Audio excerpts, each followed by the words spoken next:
The Forbidden Market.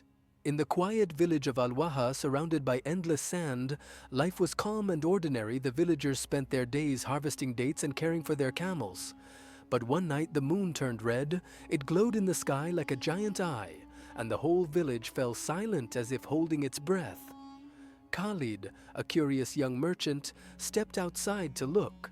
The air felt strange, thick and heavy. As he walked through the streets, he noticed a narrow alley that had never been there before. A faint glow came from within, pulling him closer like a whisper in his ear. When Khalid followed the light, he stumbled upon a marketplace unlike anything he had ever seen. Lanterns of many colors lit up the stalls, and strange merchants stood behind tables covered with treasures. The market was alive with soft murmurs, but something about it felt wrong. Khalid walked deeper into the market. The treasures were unlike anything he'd ever seen, glowing jewels, golden swords, and fabrics that sparkled like stars. His heart raced with excitement and fear. At one stall, a golden pendant caught his eye. It was small but beautifully carved, and it seemed to shimmer as if it were alive. "How much?" Khalid asked the merchant. The merchant, tall and shadowy with fingers as long as snakes, smiled. "No money is needed. Pay with a memory." "A memory?" Khalid frowned. "Yes, just one cherished memory." Khalid hesitated but finally agreed. He felt something strange, like a thread being pulled from his heart. The merchant handed him the pendant, and Khalid hurried back to the village. But as he walked, he realized something terrible. He couldn't remember his mother's face. Back in the village, Khalid showed the golden pendant to his friends, who were amazed by its beauty. But Khalid felt uneasy. How could he forget his own mother's face? The red moon returned the next night, and others discovered the glowing alley. They brought back treasures of their own, mirrors that showed the future, rings that made them stronger, and jars filled with golden sand. The villagers were thrilled, but Khalid noticed something strange. Fatima, the baker's daughter, forgot her best friend's name after buying a silver bracelet. Ahmed, the strong blacksmith, couldn't remember where he had grown up after trading for a magical hammer. The treasures were wonderful, but they came at a price. Khalid tried to warn the others. "This market is dangerous. It's taking something from us." But no one listened. They were too enchanted by their new treasures to care. Determined to uncover the truth, Khalid returned to the market. The alley felt darker, colder this time. The merchants' faces seemed even stranger. Some had no eyes, and others no mouths. Khalid found an old man sitting in the shadows, his face hidden beneath a hood. "You shouldn't be here," the man said in a low, tired voice. "I need answers," Khalid said. "Why is the market taking our memories? How can I get mine back?" The old man sighed. "The market thrives on greed. It offers what you want but takes what you need. If you want your memory back, you'll have to give up something even greater." "What does that mean?" Khalid asked, but the man vanished, leaving only a chill in the air. Khalid wandered deeper into the market. He saw a woman trading her laughter for a necklace, a boy trading his dreams for a jar of glowing sand.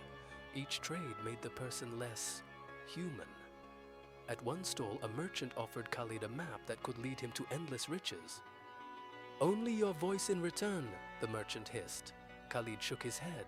"No more trades," he shouted. But his voice trembled. The market seemed alive, feeding on the villagers' greed. He knew he had to find a way to stop it before it consumed them all. At the center of the market stood a giant crimson tent, glowing faintly under the red moonlight. Khalid pushed aside the heavy curtains and stepped inside. Inside, a being unlike any he had ever seen floated in the air. It was made of smoke and shadows, constantly shifting, its voice echoing in Khalid's mind. "You wish to defy the market?" it asked. Khalid nodded, his heart pounding. "The market is stealing from us. I want to stop it." The being laughed, a sound that made Khalid's chest ache. "Then you must find the lantern that holds your soul's light. But beware, boy. Nothing in this market is free. Khalid searched through the market, passing stalls that grew darker and more twisted. He saw jars filled with stolen voices, mirrors showing people their deepest fears, and golden cups that dripped with blood. Finally, he found a glowing lantern, its light dim and flickering. Khalid felt an ache in his chest as he reached for it. But just as his fingers touched the handle, the merchant with the long fingers appeared. "To take the lantern," the merchant hissed, "you must give up your freedom. You will stay in the market forever." Khalid's hands trembled. He didn't want to lose his freedom, but he couldn't let the market keep stealing from his village. Khalid took a deep breath and said, "I'll do it. Take my freedom."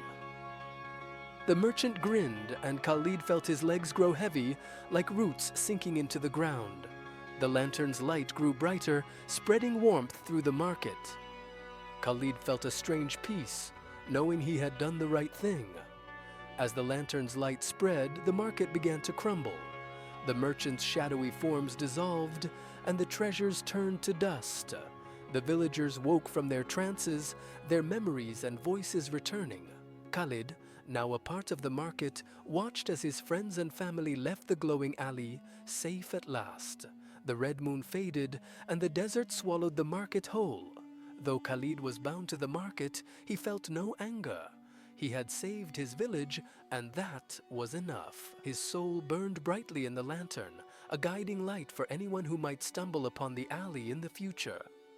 The villagers told stories of Khalid, the brave merchant who saved them from the market's curse, and under every red moon, they would whisper prayers of thanks, knowing that Khalid's sacrifice kept them safe.